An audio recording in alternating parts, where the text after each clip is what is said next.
Anda masih menyaksikan Evening Up bersama saya Syarifah Rahma dan berikut kita simak sejumlah informasi terpopuler di cnbcindonesia.com sepanjang hari ini. Di informasi yang pertama dari isu inflasi di kawasan Eropa, di mana otoritas Spanyol dikabarkan akan memotong pajak pertambahan nilai atau PPN listrik demi menekan lonjakan inflasi. Perdana Menteri Spanyol Pedro Sanchez mengatakan langkah ini diambil untuk melindungi konsumen dari lonjakan kenaikan harga atau inflasi yang dipicu oleh serangan Rusia ke Ukraina. Rencananya PPN listrik ini akan dipotong hingga setengahnya dari 10% menjadi 5% dan akan disetujui pada rapat kabinet luar biasa pada Sabtu mendatang.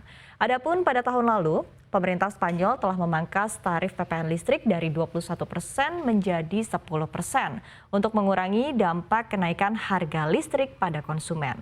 Pemotongan pajak terbaru ini akan menjadi bagian dari paket kebijakan untuk membantu konsumen menghadapi berbagai kenaikan harga atau inflasi yang mencapai 8,7% pada Mei 2020 lalu, yang merupakan angka tertinggi dalam beberapa dekade terakhir.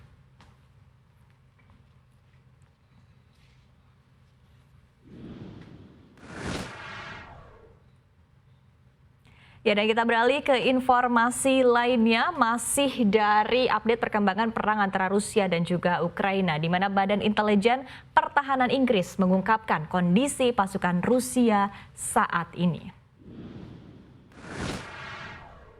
Badan Intelijen Inggris menyatakan pergerakan pasukan Rusia di Ukraina akan melambat dalam beberapa bulan ke depan. Hal ini juga diperkuat oleh pernyataan Perdana Menteri Inggris Boris Johnson yang menyebutkan tentara Rusia akan segera kehabisan sumber daya untuk berperang. Melansir media Jerman, Johnson menyebutkan bahwa Rusia memang mendapatkan kemajuan di wilayah Donbas Timur dan membawa kehancuran bagi Ukraina. Namun hal tersebut harus dibayar mahal dari sisi tentara dan persenjataan Rusia. Diprediksi Rusia akan mencapai titik di mana tidak ada lagi momentum karena kehabisan sumber daya.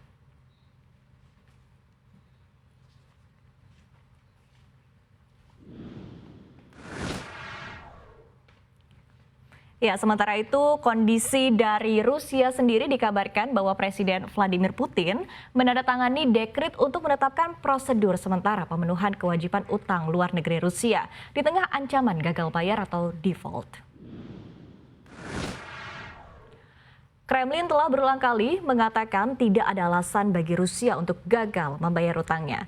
Dikatakan pemerintah Rusia memiliki dana untuk memenuhi kewajiban tersebut tetapi tidak dapat melakukan pembayaran bunga kepada pemegang obligasi.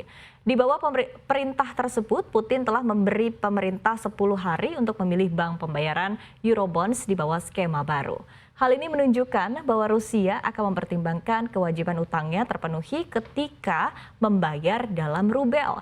Adapun Rusia terancam gagal membayar utang luar negeri karena sanksi barat yang diberikan kepada Rusia atas invasi ke Ukraina. Hal ini pun membawa Rusia ke depan pintu kegagalan untuk membayar utang atau default terbesar pada obligasi internasional sejak revolusi Bolshevik lebih dari 1 abad lalu.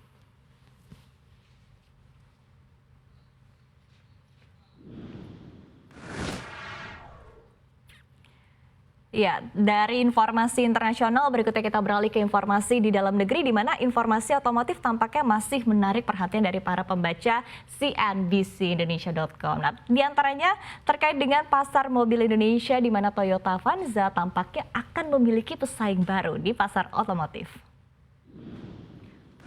Honda disinyalir akan merilis mobil baru. Hal ini terungkap dengan munculnya kode mobil baru dalam laman nilai jual kendaraan bermotor atau NJKB Samsat DKI Jakarta.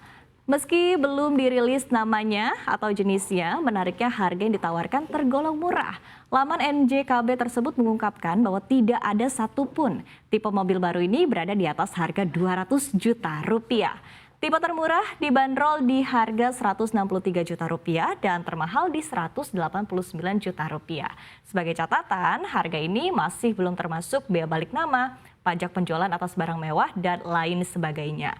Nah, jika dibandingkan dengan Toyota Avanza, NJKB-nya juga berada di bawah 200 juta rupiah dengan kisaran 144 hingga 195 juta rupiah.